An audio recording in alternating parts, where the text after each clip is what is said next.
Bonsoir, bien-aimés dans le Seigneur. Nous sommes dans la joie de nous retrouver encore ce soir pour un moment d'enseignement et de prière. Un moment où nous allons entrer encore dans la parole de Dieu pour mieux comprendre la pensée et la volonté de Dieu à notre égard. Et je bénis le Seigneur pour ce message qu'il a déposé dans notre cœur. Sur Luc chapitre 1. Et donc aujourd'hui pour ce soir, le thème de ce soir, c'est Luc chapitre 1. 2 points. Le Dieu des circonstances. Luc chapitre 1, 2 points. Le Dieu des circonstances. Amen, amen. Amen. Nous lisons la parole du Seigneur dans Luc au chapitre 1, effectivement. Du 1er au 56e verset. Et juste après, nous allons lire Ecclésiaste chapitre 9. Le verset 11. Luc chapitre 1. Nous lisons du premier verset. Permettez que je lise cela dans la version Bible du Semeur. Luc chapitre 1. 1 à 56. La Bible dit ceci. Plusieurs personnes ont entrepris de composer un récit des événements qui se sont passés parmi nous. D'après les rapports de ceux qui en ont été les témoins oculaires depuis le début et qui sont devenus des serviteurs de la parole de Dieu. J'ai donc décidé à mon tour de m'informer soigneusement sur tout ce qui est arrivé depuis le commencement et de te l'exposer par écrit de manière suivie, très honorable Théophile. Ainsi, tu pourras reconnaître l'entière véracité des enseignements que tu as reçus. Verset 5. Il y avait à l'époque où Hérode était roi de Judée, un prêtre nommé Zacharie qui appartenait à la classe sacerdotale d'Abia. Sa femme était une descendante d'Aaron, elle s'appelait Élisabeth. Tous deux étaient justes aux yeux de Dieu et observaient tous les commandements et toutes les lois du Seigneur de façon irréprochable. Ils n'avaient pas d'enfants car Élisabeth était stérile et tous les deux étaient déjà très âgés. Un jour, Zacharie assurait son service devant Dieu. C'était le tour de sa classe sacerdotale. Suivant la coutume des prêtres, il avait été désigné par le sort pour entrer dans le sanctuaire du Seigneur et y offrir l'encens. À l'heure de l'offrande des parfums, toute la multitude du peuple se tenait en prière à l'extérieur. Tout à coup, un ange du Seigneur lui apparut, debout à droite de l'autel des parfums. Quand Zacharie le vit, il en fut bouleversé et la peur s'empara de lui. Mais l'ange lui dit, « N'aie pas peur, Zacharie, car Dieu a entendu ta prière. Ta femme Élisabeth te donnera un fils, tu l'appelleras Jean. Il sera pour toi le sujet d'une très grande joie, et beaucoup de gens se réjouiront de sa naissance. Il sera grand aux yeux du Seigneur. Il ne boira ni vin, ni boisson alcoolisée. Il sera rempli de l'Esprit Saint dès le sein maternel. Il ramènera beaucoup d'Israélites au Seigneur leur Dieu. Il accomplira sa mission sous le regard de Dieu avec l'esprit et la puissance d'Élie pour réconcilier les pères avec leurs enfants, pour amener ceux qui sont désobéissants à penser comme des hommes justes et former ainsi un peuple prêt pour le Seigneur. Zacharie demanda à l'ange, « À quoi reconnaîtrai-je? À quoi le reconnaîtrai-je? Car je suis moi-même déjà vieux et ma femme est très âgée. » L'ange lui répondit, « Je suis Gabriel. Je me tiens devant Dieu qui m'a envoyé pour te parler et t'annoncer cette nouvelle. Alors voici, tu vas devenir muet et tu resteras incapable de parler jusqu'au jour où ce que je viens de t'annoncer se réalisera. Il en sera ainsi. Pourquoi? parce que tu n'as pas cru à mes paroles qui s'accompliront au temps prévu. » Pendant ce temps, la foule attendait Zacharie. Elle s'étonnait de le voir s'attarder dans le sanctuaire. Lorsqu'il sortit enfin, il était incapable de parler aux personnes rassemblées. Elles comprirent alors qu'il avait eu une vision dans le sanctuaire. Quant à lui, il leur faisait des signes et restait muet. Lorsqu'il eut terminé son temps de service, il retourna chez lui. Quelque temps après, sa femme Élisabeth devint enceinte et pendant 5 mois, elle se tint cachée. Elle se disait, c'est l'œuvre du Seigneur. Il a jeté maintenant un regard favorable sur moi et effacé ce qui faisait ma honte aux yeux de tous. 6 mois plus tard, Dieu envoya l'ange Gabriel dans une ville de Galilée appelée Nazareth, chez une jeune fille liée par fiançailles à un homme nommé Joseph, un descendant du roi David. Cette jeune fille s'appelait Marie. L'ange entra chez elle et lui dit, « Réjouis-toi, toi à qui Dieu a accordé sa faveur. Le Seigneur est avec toi. » Marie fut profondément troublée par ces paroles. Elle se demandait ce que signifiait cette salutation. L'ange lui dit alors, « N'aie pas peur, Marie, car Dieu t'a accordé sa faveur. Voici, bientôt tu seras enceinte et tu mettras au monde un fils, tu le nommeras Jésus. Il sera grand.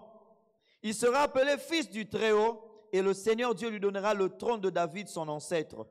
Il régnera éternellement sur le peuple issu de Jacob et son règne n'aura pas de fin. » Marie dit à l'ange, « Comment cela se fera-t-il puisque je suis vierge ?» L'ange lui répondit, « L'Esprit Saint descendra sur toi et la puissance du Dieu Très-Haut te couvrira de son ombre. C'est pourquoi le saint enfant qui naîtra de toi sera appelé fils de Dieu. Vois, ta parente Élisabeth attend elle aussi un fils. Malgré son grand âge, on disait qu'elle ne pouvait pas avoir d'enfant et elle en est à son 6e mois. Car rien n'est impossible à Dieu. Alors Marie répondit, « Je suis la servante du Seigneur, que tout ce que tu m'as dit s'accomplisse pour moi. » Et l'ange la quitta. Verset 39. Peu après, Marie partit pour se rendre en hâte dans une ville de montagne du territoire de Judée. Elle entra chez Zacharie et salua Élisabeth. Au moment où celle-ci entendit la salutation de Marie, elle sentit son enfant remuer en elle. Elle fut remplie du Saint-Esprit et s'écria d'une voix forte, « Tu es bénie plus que toutes les femmes, et l'enfant que tu portes est béni. Comment ai-je mérité l'honneur que la mère de mon Seigneur vienne me voir? Car vois-tu, au moment même où je t'ai entendu me saluer, mon enfant a bondi de joie au-dedans de moi. Tu es heureuse, toi qui as cru à l'accomplissement de ce que le Seigneur t'a annoncé. » Alors Marie dit, « Mon âme chante la grandeur du Seigneur, et mon esprit s'est réjoui à cause de Dieu mon Sauveur, car il a bien voulu abaisser son regard sur son humble servante. C'est pourquoi désormais, à travers tous les temps, on m'appellera bienheureuse, car le Dieu Tout-Puissant a fait pour moi des grandes choses. Saint est son nom, et sa bonté s'étendra d'âge en âge sur ceux qui le revèrent. Il est intervenu de toute sa puissance et il a dispersé les hommes dont le cœur était rempli d'orgueil. Il a précipité les puissants de leur trône et il a élevé les humbles. Il a comblé de bien ceux qui sont affamés et il a renvoyé les riches les mains vides. Oui, il a pris en main la cause d'Israël. Il a témoigné sa bonté au peuple qui le sert, comme il avait promis à nos ancêtres, à Abraham et à ses descendants pour tous les temps. Marie resta environ 3 mois avec Élisabeth, puis elle retourna chez elle. Amen, amen. Amen. Ecclésiaste chapitre 9, le verset 11.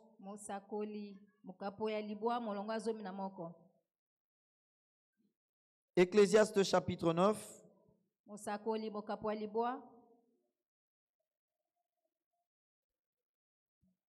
J'ai encore vu sous le soleil que la course n'est pas réservée aux plus rapides, ni la guerre aux hommes vaillants, ni même le pain aux sages, la richesse aux intelligents ou la faveur à ceux qui ont de la connaissance. En effet, ils dépendent tous des circonstances, favorables ou non. Amen, amen. Le Dieu des circonstances. Bien-aimé, la vie est faite de circonstances. J'allais dire, la vie c'est un ensemble de circonstances. Et toutes ces circonstances qui influencent ou qui constituent la vie,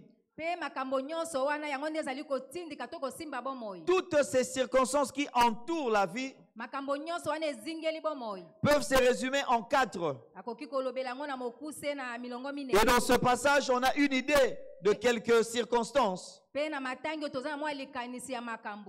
La première catégorie de circonstances, ce sont les circonstances de notre naissance. Les circonstances de comment nous sommes venus au monde. Dans ce passage, on est en train de nous raconter les circonstances de comment Jésus est venu dans le monde. J'aimerais bien parler de Matthieu chapitre 1, le verset 18. On dit, voici de quelle manière arriva la naissance de Jésus. Mais Dieu m'a conduit à parler de Luc chapitre 1. Et donc je suis resté là. On parle de voici de quelle manière, quelles sont les circonstances qui ont entouré la naissance de Jésus-Christ. Il n'existe pas une personne sur terre qui naît sans circonstances. Et si la Bible nous parle des circonstances qui ont entouré la naissance de Jésus et de Jean-Baptiste, la Bible où Dieu voulait nous apprendre que c'est important de connaître ces circonstances. Parce que ces circonstances auront un impact sur les circonstances qui vont accompagner notre vie. Bien-aimé, Jean-Baptiste est né dans des circonstances où ses parents étaient stériles pendant longtemps. Et donc l'attitude des parents de Jean-Baptiste et l'attitude des parents de Jésus, ça ne peut pas être la même chose. Jean-Baptiste est né dans des circonstances où Dieu est venu parler à son père pendant que son père était dans le lieu très saint pour offrir le parfum. Et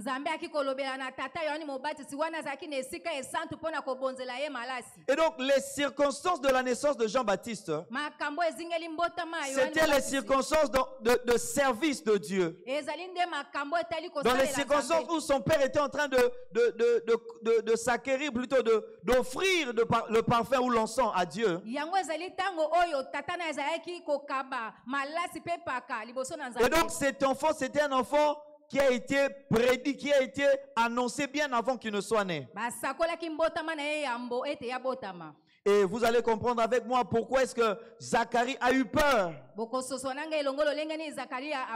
La Bible nous renseigne qu'une seule fois par année, il n'y avait que le souverain sacrificateur qui pouvait entrer dans le lieu très saint, dans le sanctuaire, pour offrir le parfum. Et donc, imaginez, Zacharie se retrouve à un endroit où il est censé être seul. Certainement, ce n'était pas sa première fois.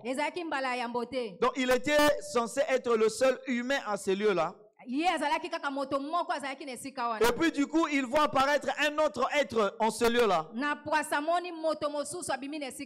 Des fois, c'est bien de lire la Bible avec les yeux de la foi. Mais aussi des moments où c'est mieux de lire la Bible avec les yeux humains. Mettez-vous à la place de Zacharie.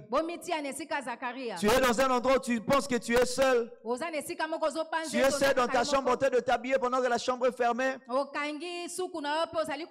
Et puis du coup, tu vois quelqu'un apparaître en train de te parler. Je me pose la question, qui parmi nous va se mettre à converser calmement avec cette personne? Ou est-ce que la première réflexe sera de chercher à sortir? Amen, amen. Amen. Et donc, humainement parlant, quand quelqu'un apparaît, là où on ne s'attend pas, de la manière où elle ne devrait pas, où il ne devrait pas apparaître, notre nature humaine nous pousse à rentrer dans notre confort, à rentrer dans notre habituel. Ça veut dire de nous retraiter, de rentrer dans des choses que nous sommes habitués à connaître ou à voir. Et donc, Zacharie n'était pas habitué en celui-là quand il offrait le parfum de voir un autre être paraître à cet endroit-là. Curieusement pour lui, il est resté là. S'il y a une chose qui peut expliquer pourquoi il pouvait rester là, c'est qu'il devrait être suffisamment paralysé de peur. Il y a des moments où quelque chose de brusque t'arrive et que tu devrais fuir par peur. Tu es suffisamment paralysé. Tu restes à cet endroit-là. Et donc Zacharie a reçu le message de la naissance de Jean-Baptiste dans une circonstance inhabituelle, dans une circonstance où il était contrôlé par la peur et donc totalement pris en charge par le pouvoir de Dieu. Et ça, c'est différent des circonstances où Jésus est né. Marie était à la maison. Et la Bible dit l'ange est venu. Et quand l'ange l'a salué, la Bible précise, Marie n'a pas eu peur. Elle s'est plutôt étonnée du genre de la salutation qu'on lui a donnée. C'est comme si Marie était devant quelque chose de connu. Quelqu'un d'habituel. La Bible ne nous le dit peut-être pas. Mais ça peut paraître comme si l'ange Gabriel est apparu à Marie comme un être humain. Et donc, il n'avait pas désir, il n'avait pas quelque chose d'effrayant. Il n'avait pas quelque chose d'inhabituel. Mais seulement ce qu'il disait était inhabituel. C'est comme si tu rencontres quelqu'un, un bon célibataire, une bonne célibataire. Et quelqu'un te salue, bonjour papa mapasa ou maman mapasa. Ce n'est pas la personne qui va t'effrayer, mais c'est la manière dont la personne te salue qui va t'étonner. Comment tu m'appelles comme ça alors que je ne le suis pas? Et donc c'était à peu près le cas avec Marie. Elle a rencontré quelqu'un apparemment d'habituel, quelqu'un qui ne l'a pas effrayé, quelqu'un qui ne lui est pas apparu à un endroit inhabituel. C'est un endroit où Marie savait qu'une personne pouvait m'apparaître en cet endroit. Mais les circonstances étaient telles que Marie était étonnée des choses qu'on était en train de lui dire. Et donc, bien aimé, les circonstances qui entourent notre naissance sont les circonstances qui finissent par influencer la manière dont nous allons vivre. En bien ou en mal. Ça au moins c'est ce que la Bible dit. Dieu est apparu à Zacharie pendant le moment où il ne s'attendait plus à avoir un enfant. Dieu est apparu à Marie au moment où elle n'attendait pas encore à avoir un enfant. Et donc, bien aimé, il y a des enfants qui sont nés. Je ne sais pas vous, dans quelles circonstances vous êtes nés. Il y a de ces enfants qui sont nés au moment où les parents ne voulaient plus avoir des enfants. Et donc, quand cet enfant-là naît, il y aura des comportements qu'ils auront à l'égard de cet enfant qui ne sont pas liés à l'enfant lui-même plutôt, mais qui sont liés aux circonstances de la naissance de cet enfant. Amen, amen. Amen. Bien aimé, il y a de ces enfants qui sont nés, les parents n'en voulaient plus. Il y a de ces enfants qui naissent où les parents ont entendu pendant longtemps. L'enfant a été suffisamment désiré. L'enfant a été suffisamment cherché et recherché même. Et donc quand cet enfant-là naît, les circonstances qui vont suivre la manière de vivre de cet enfant, ça ne sera pas le même que l'enfant qui est né au moment où on ne s'attendait plus. Il y a même des enfants qui sont nés dans des circonstances où les parents étaient déjà séparés. Et maman est allée quelques mois après, surtout qu'elle était déjà enceinte de ce papa. J'aimerais te rassurer, il y a un Dieu qui contrôle les circonstances. Que ce soit l'enfant qui est né dans des circonstances où on ne s'attendait plus à lui. Que ce soit l'enfant qui est né au moment où on ne s'attendait pas encore à lui. Il y a un Dieu qui contrôle les circonstances. La deuxième catégorie de circonstances, ce sont les circonstances de notre quotidien, de notre vécu dans le monde. Ce sont des situations qui sont influencées par la manière dont, par les circonstances de notre venue. Mais ce sont aussi les circonstances de responsabilisation. Des circonstances où c'est nous qui décidons. Des circonstances dans lesquelles Dieu attend que nous puissions agir ou nous comporter d'une certaine manière. Qu'on t'ait désiré ou non. Qu'on t'ait désiré à venir au monde ou non. Quand tu es devant une interrogation, dans les circonstances d'interrogation, ce n'est pas ton père qui est responsable. Ce n'est pas ta mère qui est responsable. C'est toi qui es responsable du 0 ou du 20 sur 20, tu vas voir sur cette feuille. Amen, amen. Il y a des circonstances qui accompagnent notre manière de vivre de tous les jours. Et ce sont des circonstances de responsabilité. Il y a la troisième catégorie de circonstances. Ce sont les circonstances de notre départ de ce monde. Bien aimé, nous devrons être conscients de ces choses. Parce que le diable profite de ces choses pour venir troubler ou secouer notre foi. Qu'on le veuille ou non, il y aura des circonstances qui vont accompagner notre mort. Il y a de ceux qui meurent pendant la période de la guerre. C'est Dieu qui contrôle les circonstances. Il ne faut pas dire, Seigneur, pourquoi la guerre est arrivée? Il y a de ceux qui partiront pendant les circonstances de pandémie ou de maladie. Il ne faut pas dire, mais Seigneur, pourquoi ces circonstances sont arrivées? Dieu reste au contrôle de circonstances. Il y a de ceux qui mourront dans des crashs. Il y a de ceux qui mourront dans des naufrages. Il y a quelques mois ou quelques années, il y a un pasteur qui est mort dans un crash avec sa femme et ses enfants. Dans leur avion privé avec lequel ils ont toujours voyagé. Il y a même quelques mois où il y a un basketteur américain qui vient de faire un crash avec sa fille. Dans son hélicoptère qu'il empruntait tous les jours. Et donc, quand on ne sait pas que pour nous répondre à lui, Dieu va utiliser des circonstances, notre foi sera secouée. Et le diable va entrer dans des circonstances pour essayer de nous faire douter de l'amour de Dieu.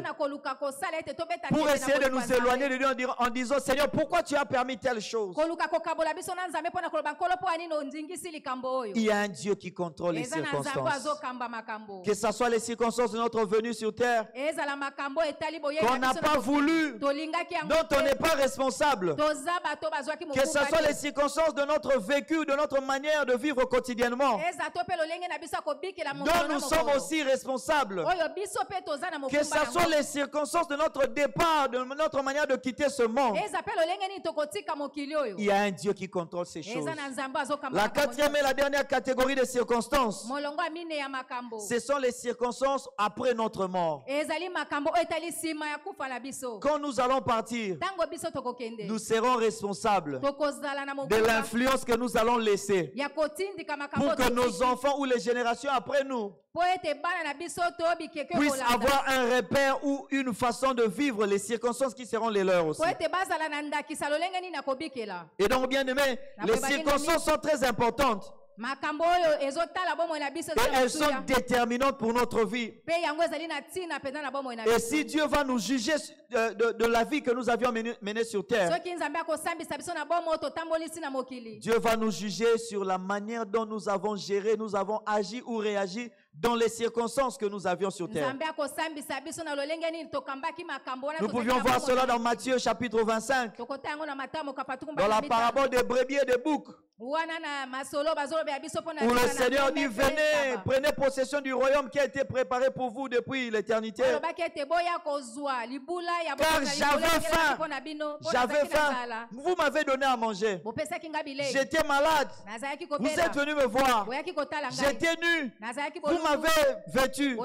Ça veut dire qu'il y avait des circonstances où quelqu'un souffrait. Dieu ne nous avait rien dit sur cette circonstance. Il a placé une circonstance là. Et donc, dans notre manière d'agir ou de ne pas agir dans cette circonstance, notre jugement dernier dépend de cela. Et donc, nous devons avoir un œil bien avisé sur les circonstances que nous traversons. Parce que Dieu va nous juger sur notre manière d'agir dans les circonstances que nous traversons. Et donc, je disais que dans la deuxième catégorie de circonstances, les circonstances qui entourent notre vie quotidienne, Dieu attend de nous trois choses. Et c'est par rapport à ces trois choses, bien aimés, que j'aimerais que chacun de nous puisse tirer le message que Dieu veut que nous puissions comprendre pendant que nous vivons sur terre. La première chose que le Dieu des circonstances veut nous communiquer, Dieu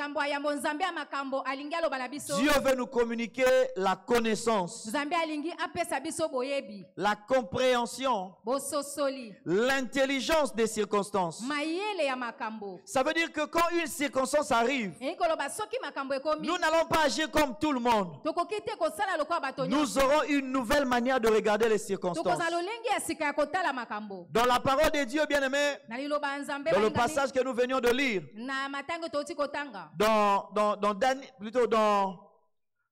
dans Ecclésiaste au chapitre 9, la Bible nous dit que la course n'est pas au plus agile ou au plus rapide.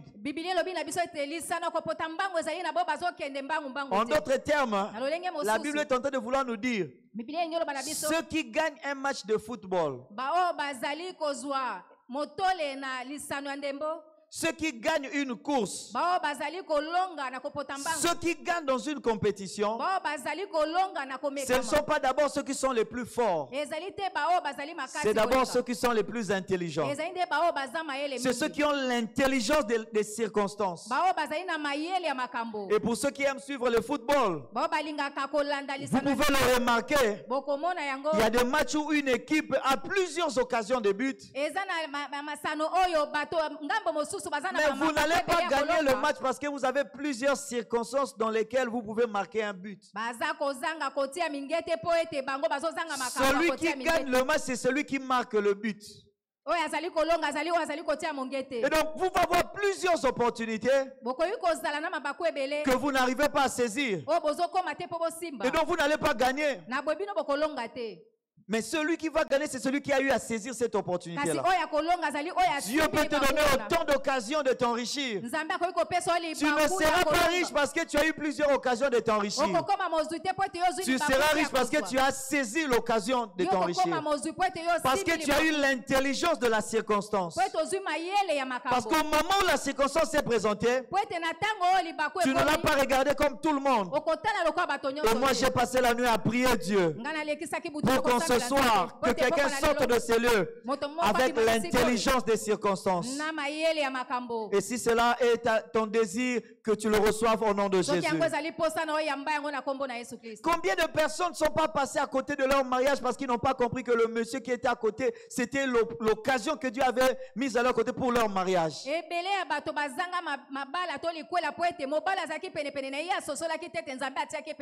c'est dans le cadre de l'intelligence, de la connaissance des circonstances que Rebecca a trouvé le mariage. Dieu ne lui avait rien dit du tout. Elle a juste trouvé un monsieur avec des chameaux qui avait besoin d'eau. Dans l'intelligence des circonstances, elle n'a pas voulu refuser ce taux-là à ces gens. Elle a offert son service Et elle ne savait pas qu'en offrant ses services, elle était en train de saisir la circonstance. Elle était en train de gagner le combat. Ce n'est pas parce qu'elle était la plus belle, mais c'est parce que c'est elle qui a saisi la circonstance. Bien aimé, combien ne sont-ils pas passés à côté de devenir millionnaires? Parce qu'au lieu de regarder la circonstance, d'avoir l'intelligence de la circonstance, ils ont regardé leur diplôme. Ils ont dit, moi, un licencié, allez vendre des histoires comme ça. Peut-être parce qu'il ignorait que des millionnaires, ce sont aussi des vendeurs de charbon, des vendeurs de la braise. Les vendeurs des oranges peuvent être des millionnaires. Permettez-moi de le dire, voilà pourquoi je n'aime pas cette chanson-là où on chante. On dit, Nazaraki mote ki malala nzamba kango linga. Ibongo bate ki malala bakoma millionnaire nzamba kango la bangote. Amen, amen. Amen. Qui a dit que vendre les arachides, vendre quelque chose, c'est une malédiction? Et qui nous a dit que pour que tu sois béni, visité de Dieu, tu dois être dans un bureau? Des fois, nous passons en train de regarder des mamans maraîchères comme si c'était des pauvres, des faibles, des gens de rien du tout. Mais combien de milliardaires n'existent-ils pas dans le monde juste en faisant ces genres de travail? Ces gens-là ont l'intelligence des circonstances. Et les autres ont les yeux obscurcis par le diable. Je disais tantôt, bien aimé, il y a de ceux qui ratent de mariage juste en regardant à côté le monsieur qui est assis là, informe et vide. Comme disait un pasteur, le pasteur Roland, il nous disait un jour, il y avait une sœur qui avait un frère à côté de lui à l'église, et pendant qu'il priait et regardait le frère n'était pas plaisant, le frère ne sentait pas bon. Et elle a fait sa prière. Et quand à la fin, le frère a voulu lui parler pour lui demander la main, la soeur a dit, au nom de Jésus, ma malédiction est nangate. Oh, libabete oh. Mutaba olinganga izalwa baloki ngai. Et puis elle est allée dire au pasteur, prie pour moi, nzamba longola malédiction ndeni na niveau na ba frère ba ko olinganga. Les gens de ce niveau-là, comment jusqu'à ce niveau-là, elle a manqué l'intelligence des circonstances. Et quelques années après, quand le frère est devenu riche, et quand il s'est marié avec une autre sœur dans la même église, c'est la sœur qui est venue dire, il faut prier parce qu'il y a des voleuses de mari. Des voleuses de mari.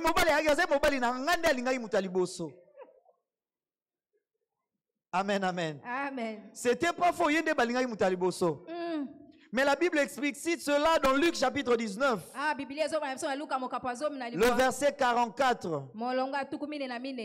Luc 19, 44.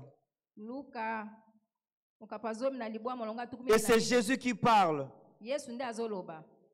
Je commence au verset 41. La Bible dit, comme il approchait de la ville, Jésus, en la voyant, pleura sur elle et dit, si toi aussi au moins, en ce jour qui t'est donné, tu connaissais les choses qui appartiennent à ta paix, mais maintenant elles sont cachées à tes yeux. Verset 43, il viendra sur toi des jours où tes ennemis t'environneront des tranchées, t'enfermeront et te serreront de toutes parts. Ils te détruiront, toi et tes enfants au milieu de toi, et ils ne laisseront pas en toi pierre sur pierre. Pourquoi? Parce que tu n'as pas connu le temps où tu as été visité. Amen, amen. Amen. Je prie pour que cette parole ne s'applique pas dans ta vie au nom de Jésus.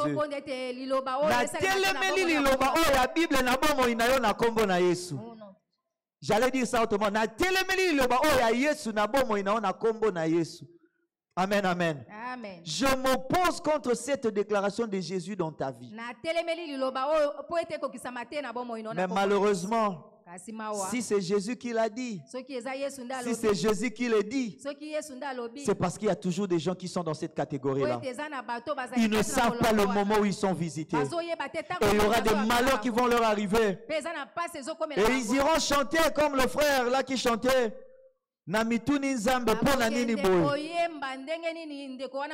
Nabomo inanga minyoka uti wapi.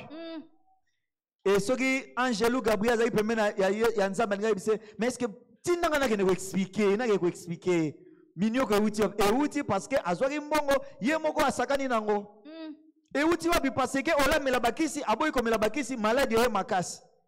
On te donne des produits, tu jettes. Tu ne sais pas le temps où tu es visité. Peut-être que ta guérison est en train de passer par là. Amen, amen. Et donc, deux fois, nous nous plaignons. Parce que les circonstances dans lesquelles Dieu nous bénit, on ne prend pas conscience de cela. Et le diable est champion pour venir nous tromper, bien-aimés. Pour nous faire croire que les bonnes choses viennent de Dieu, que les mauvaises choses viennent seulement du diable et que Dieu n'a rien à faire là-dessus. C'est faux. Ce soir, je suis venu te présenter le Dieu des circonstances. Bonne comme mauvaise. Que ça vienne du diable ou que ça vienne des hommes. Il y a un Dieu qui est capable de travailler derrière cela pour notre bien. À condition que nous ayons l'intelligence des circonstances. Amen, amen. L'apôtre Paul a gagné une âme et même toute une famille. Dans une circonstance qui n'était pas favorable. Il a été mis en prison avec son compagnon. Et en prison, la prison, ce n'est pas un lieu d'adoration, un lieu d'action de grâce. La prison, c'est un lieu de tourment, de rééducation. C'est comme si c'était une punition. Ayant l'intelligence des circonstances, l'apôtre Paul et son compagnon, ils se sont mis à adorer, à louer le Seigneur. Et pendant qu'ils louaient le Seigneur, la Bible dit que les fondements de la prison se sont ébranlés. Les portes se sont ouvertes. Ceux qui devraient fuir ont fui. Et eux, ils ne devraient pas fuir, eux, ils sont restés. Et même le gardien, le geôlier, il voulait se donner la mort. Parce qu'il savait que les prisonniers étaient en train de fuir. L'apôtre l'a rassuré, il dit, non, non, non, nous sommes là. Pourquoi? Même dans des circonstances mauvaises, Dieu a quelque chose qui veut nous apprendre. Et donc, bien aimé, que les circonstances soient bonnes ou mauvaises dans ta vie, je prie le Seigneur que tu aies l'intelligence des circonstances. Que tu saches interpréter qu'est-ce que Dieu veut m'apprendre là-dedans. Il y a toujours quelque chose en notre faveur, quelles que soient les situations favorables ou non. Amen, amen. Amen. La deuxième chose que Dieu veut nous apprendre, le Dieu des circonstances. Bien aimé, quand nous marchons avec le Dieu des circonstances, nous avons l'intelligence des circonstances. Nous avons la bonne interprétation des circonstances. La deuxième chose, quand nous marchons avec le Dieu des circonstances, ce Dieu-là veut que nous ayons la réponse qu'il faut aux circonstances. L'action ou la réaction qu'il faut dans les circonstances. En d'autres termes, le Dieu des circonstances veut que nous soyons des acteurs avec lui dans les circonstances. C'est Dieu qui contrôle les circonstances. Mais il veut travailler avec nous. Il ne veut pas qu'il soit le seul à diriger les circonstances, que nous n'ayons rien à y apporter. Parce que de toutes les façons, un jour Dieu va nous juger. Et il ne va pas nous juger sur des choses que lui-même a tout planifié, lui-même a tout fait, et nous subissons et il vient nous juger. Non. Il nous jugera sur notre responsabilité dans notre manière d'agir ou de réagir dans les circonstances. Et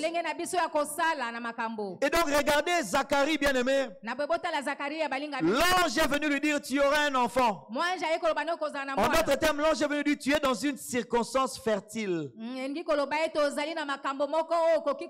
La Bible dit que Zacharie est resté jusqu'à ce qu'il a fini son temps de service.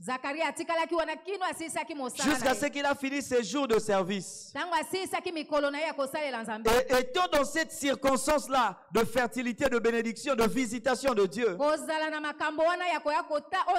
la Bible nous précise qu'il est rentré chez lui. Il n'est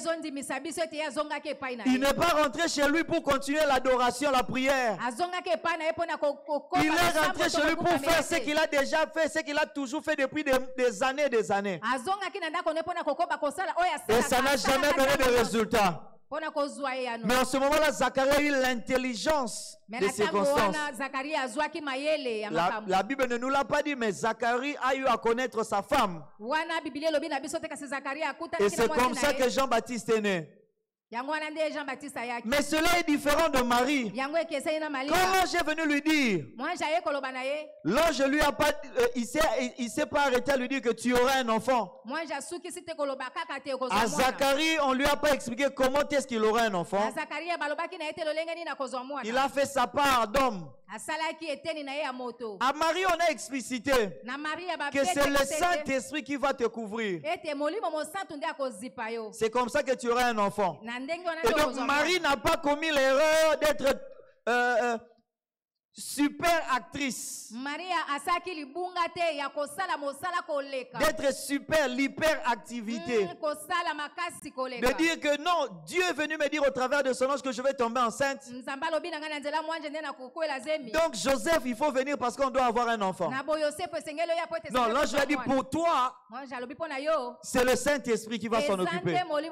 Donc n'aie pas l'excès de foi ou l'excès de zèle pour aller chercher un homme. Contente-toi de rester fidèle, de rester comme tu es là.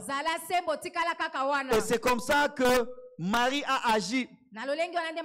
Elle a agi dans la passivité, dans l'acceptation, dans la foi. Il y a des moments où la foi nous demande d'agir, comme Zacharie. Mais il y a des moments aussi dans les circonstances, dans l'intelligence des circonstances, nous ne devons rien faire du tout. Amen, amen. Et donc, si nous avons l'intelligence des circonstances, nous allons poser les actions qu'il faut au moment où il le faut. Et c'est comme ça que vous allez lire dans Ecclésiaste 9, on dit tout dépend des temps et des circonstances. Et dans le Nouveau Testament, ce qu'on appelle le temps là, il s'agit du kairos. Le temps où il faut faire ce qu'il faut comme il faut, seulement en ce moment-là. Si tu rates ce moment-là, tu as raté toutes ces circonstances. Et donc, bien aimé, Marie a réagi rien que par la soumission, rien qu'en restant comme elle était vierge. Zacharie a réagi en allant raconter à sa femme. Parce que dans la suite de l'histoire, vous allez voir que Élisabeth avait cette information-là. Donc Zacharie ne lui est pas revenu seulement comme ça, il lui a transmis aussi l'information. Mais de l'autre côté, Marie n'a rien dit à son mari. Bien aimé, même si vous êtes mariés, je prie Dieu dans l'intelligence des circonstances que Dieu vous pousse quand est-ce que vous devrez parler, quand est-ce que vous ne devrez pas parler. Ce sont des actions qui doivent être posées selon que le Saint-Esprit nous conduit. Tout n'est pas à dire. Tout n'est pas non plus à ne pas dire. J'aime cette chanson du feu pasteur Blaise Sakila, où il disait vérité nyonso eza ya kobomba te. Plutôt vérité nyonso eza ya kobimisa te. Vérité nyonso eza ya kobimisa te. Bozoba nyonso pe eza ya kobomba te. Amen, amen. Il y a de ces gens sali bozoba te mais il faut na bomba. Non, bozoba msu ba bomba kate. Et puis là précisant en ajoutant mwana ataza na mato ya koyoka kasi esengeli mayele ikola pona koyebise maka mosusu. Mobange ataza na motema koyamba ye amesana mesango mosusu etambolaka na liwa. Opesi mobange obite yaza mukolo a comprendre opesi sango ngo ememie na liwa. Amen, amen. Et donc je prie Dieu Que le Dieu des circonstances nous apprenne comment nous devons réagir dans telle circonstance ou dans telle autre. C'est ça sa volonté. Mais que les circonstances soient bonnes ou mauvaises, favorables ou non, Marie et Élisabeth ont réagi de la même manière. Elles ont réagi dans l'adoration. Elles ont réagi dans la soumission. Elles ont soumis leur volonté à la volonté de Dieu. Et donc, bien aimé, il y a une sagesse africaine qui dit: l'arbre qui ne plie pas devant le vent finira par être cassé devant la tempête. Celui qui n'est pas prêt à soumettre sa volonté à la volonté de Dieu, il y aura des moments où certaines choses vont arriver et puis ça te tue. Non pas parce que ce problème-là avait le pouvoir de te tuer, mais parce que tu n'es pas prêt à accepter tout de la part de Dieu. Voilà l'une des choses qui a sauvé la vie de Job. Nous pouvons lire cela dans Job au chapitre 2. Job chapitre 2.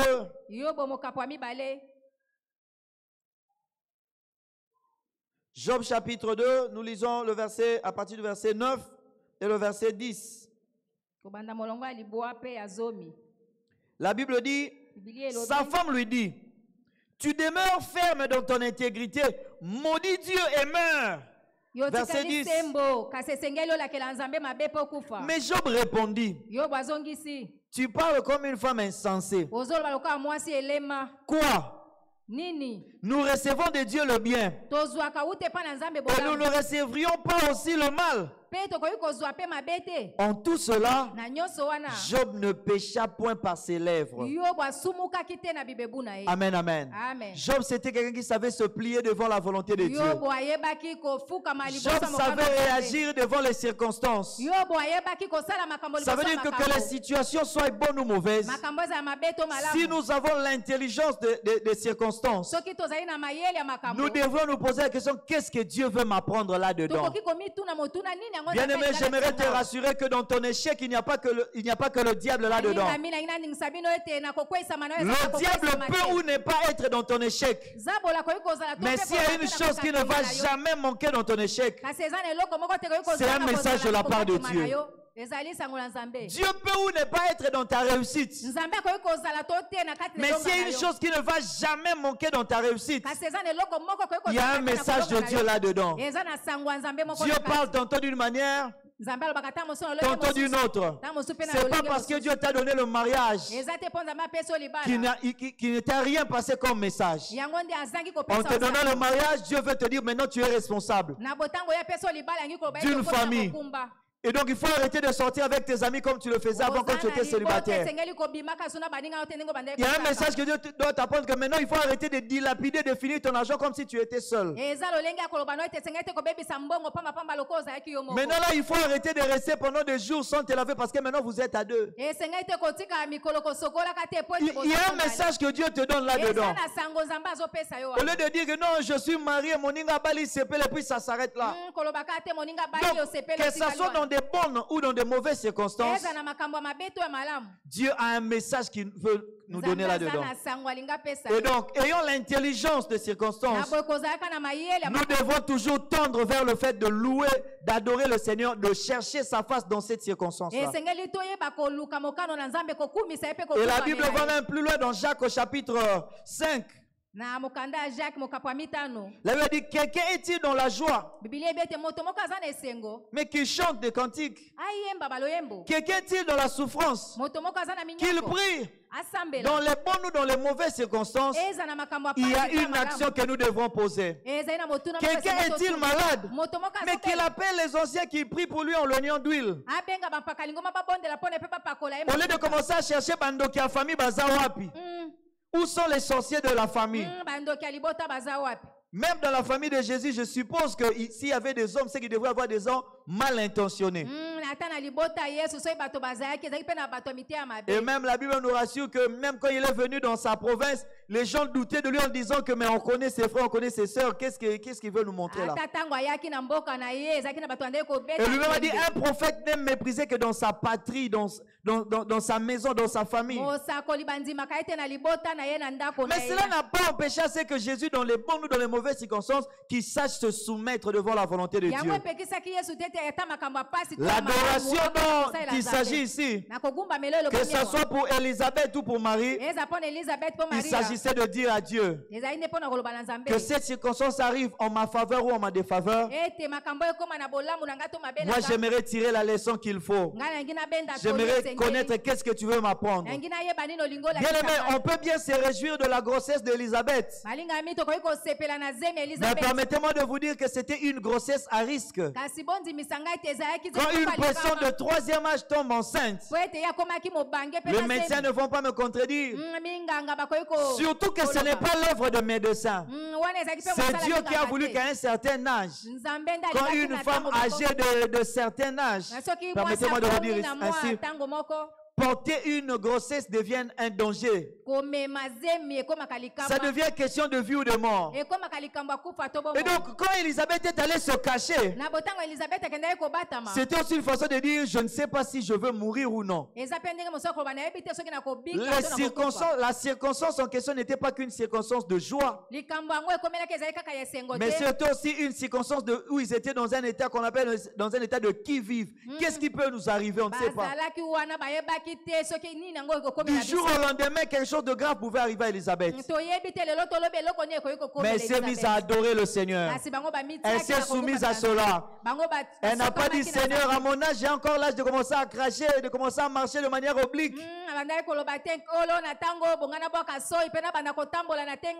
Comme quelqu'un disait, il y a un professeur qui a demandé à un enfant, est-ce que tu peux me montrer l'angle oblique? Et l'élève lui a dit, mais c'est comme ça que les femmes enceintes marchent, non? De manière oblique comme ça.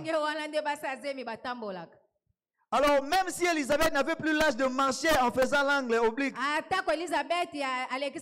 marcher de manière oblique, parce que les os, c'est Dieu qui a voulu que les os puissent vieillir. C'est Dieu qui a voulu que la matrice puisse vieillir. Et donc, quand ta matrice est en train de vieillir, ne plaît pas Dieu, bénis Dieu, il y a un message là-dedans. Que tu aies un enfant, que tu n'aies pas, il y a un message que Dieu veut que tu comprennes. Donc, il y a un acte que tu dois poser, te soumettre à la volonté de Dieu, lui qui a permis ces choses. Et donc pour Élisabeth, c'était un danger de vie ou de mort. Mais c'était aussi la même chose pour Marie.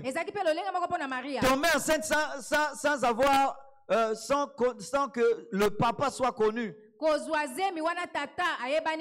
C'était sous peine d'être lapidé. Et donc, quand nous disons, oh, Marie a trouvé grâce, mais la grâce que Marie a trouvée, c'était une façon pour lui de frôler la mort. Pas la mort par pendaison, par lapidation. Ça veut dire qu'elle doit être en train de regarder comment les pierres, la mort sera en train de venir une par une. Elle devrait mourir à petit feu par des gouttes comme ça de pierre. Et donc, quand elle a accepté cette grossesse-là, elle ne savait pas comment elle va expliquer aux gens que je suis tombée enceinte par la puissance du Saint-Esprit. Et même quand Joseph a appris cela, il voulait rompre secrètement avec elle. Mais Dieu a récupéré la situation.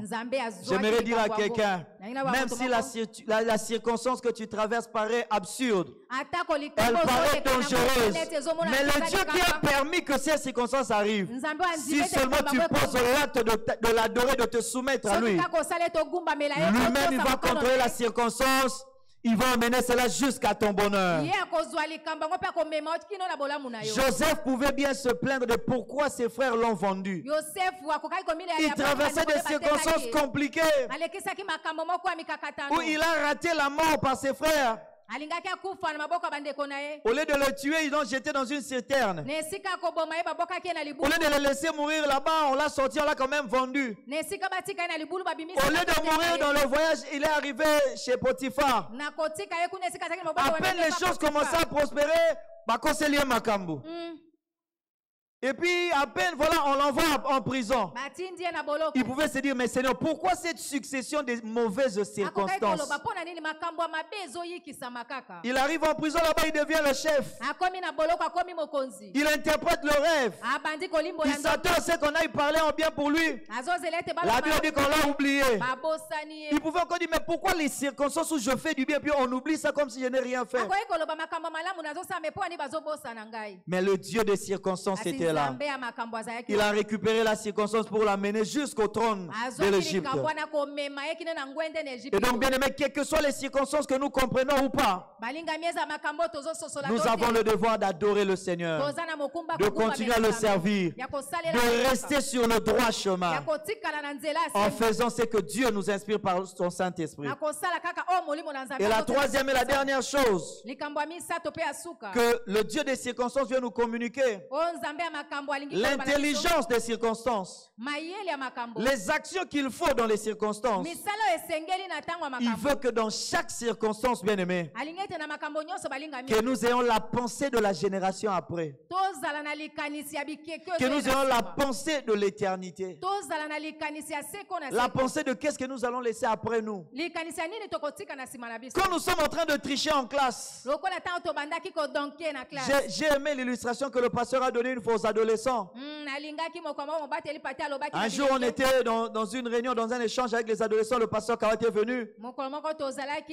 Et pendant qu'on échangeait, il a posé une question aux adolescents. Il a dit, qui parmi vous, quand il sera parent, quand tu seras père ou quand tu seras mère, tu aimerais avoir un enfant exactement comme toi tu es aujourd'hui là?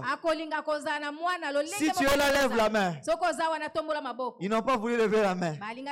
Eux-mêmes, ils n'ont pas voulu avoir des enfants comme eux-mêmes. Mais si vous-même vous n'êtes pas pour avoir des enfants qui font ce que vous faites, pourquoi vous le faites? Ça veut dire que dans les circonstances que les adolescents traversent, ils n'ont pas la pensée de la génération après. Ils ne pensent pas que ce que moi je fais ici à mes parents, demain moi aussi je serai parent, peut me faire la même chose. Et donc dans chaque circonstance que nous traversons, Dieu veut que nous puissions poser des actes, que nous puissions comprendre les choses, de telle sorte que le jour où on ne sera plus là, le jour où on va passer ce niveau-là, que les gens parlent de nous en bien. Et c'est comme ça que Élisabeth a dit, Dieu a enlevé ma honte.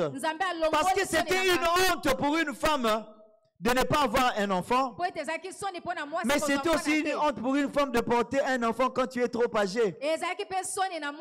Si elle était à Kinshasa, j'aurais bien aimé voir comment les Kinois allaient réagir. Mais on a âge et continue à faire des choses que les jeunes font. Donc ça serait un sujet de honte pour dire, n'ayons pas continuer à rendre Maramboine. Tu as encore des seins pour allaiter un enfant, toi là. Mais ce temps était déjà passé, il fallait seulement laisser. Non, elle a accepté cela. Parce qu'elle savait que les générations après devraient apprendre que rien n'est impossible à Dieu. Amen, amen. Et pour Marie, c'est la même chose. Elle a dit, dorénavant, les générations après diront de moi bienheureuse. Oh, nous aimerions bien en tant que jeune fille être à la place de Marie. Mais combien aimerait prendre le risque que Marie a pris d'être lapidée? Mais pourquoi elle a accepté cela? Parce que la prophétie disait que ça serait une vierge. Et elle a accepté de mettre sa virginité au service de la parole de Dieu. Peu importe le risque qu'il y avait autour de ça. Elle était prête à perdre son mariage du fait qu'elle a dit qu'il me soit fait selon ta parole. C'était comme une personne qui a signé son arrêt de mort, qui a déjà accepté que son mariage va s'arrêter parce que mon mari ne va pas accepter cela. Et donc, bien aimé, C'est trois choses. L'intelligence des circonstances, les actes qu'il faut dans les circonstances et la pensée des générations après nous. Voilà ce que le Dieu des circonstances veut nous apporter. Il veut nous rendre victorieux dans les circonstances que nous traversons parce qu'il veut que nous soyons conscients de ces choses. Nous étions dans le mariage du docteur Hervé et de docteur Ruth. Au mariage civil, et l'officier de l'État était en train de dire il y a trois actes juridiques officiels qu'il faut toujours avoir. Et quand vous le perdez, il faut tout faire pour en revoir encore. Rentrez pour qu'on vous fasse encore un autre document. Il dit le premier acte, c'est l'acte de naissance. Quand tu perds ton acte de naissance, il faut vite rentrer chez l'officier pour qu'on t'en fasse un autre parce que c'est important. Il dit le deuxième, c'est l'acte de mariage. Il faut toujours l'avoir. Si vous perdez cela, il faut aller chercher cela. Et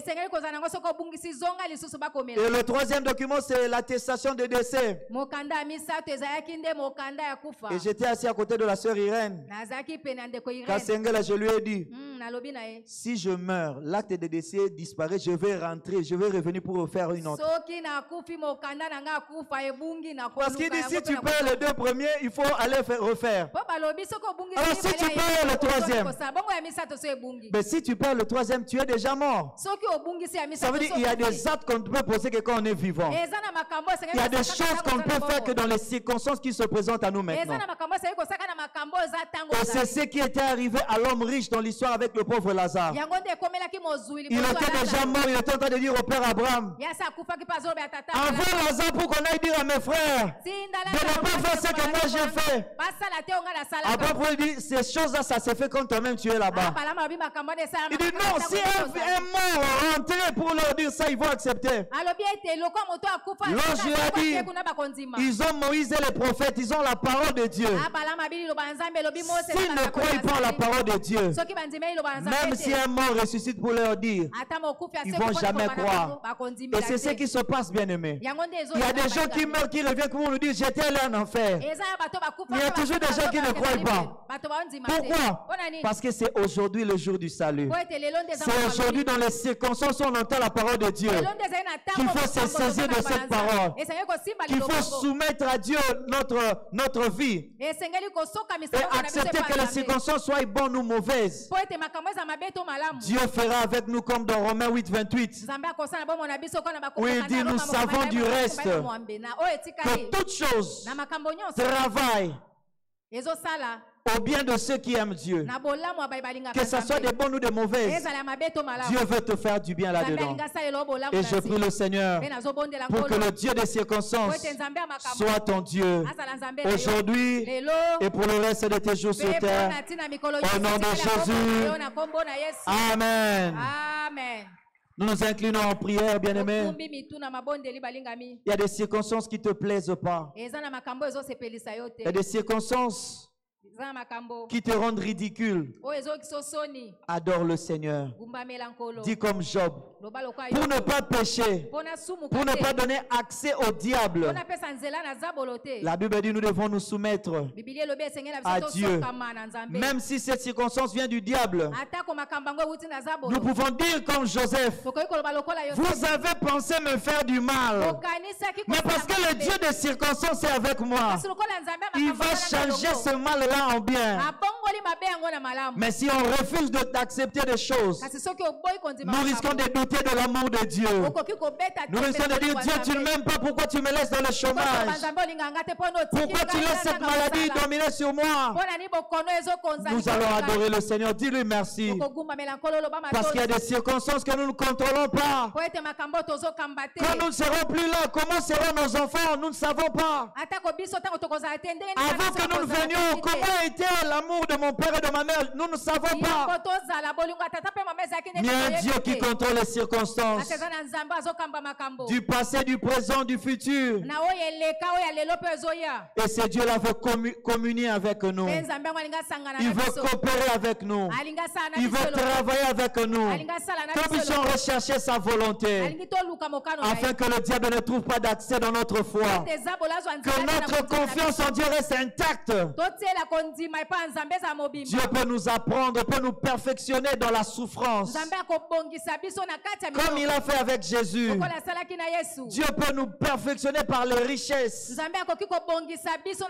Mais peu importe, nous voulons nous attacher à lui.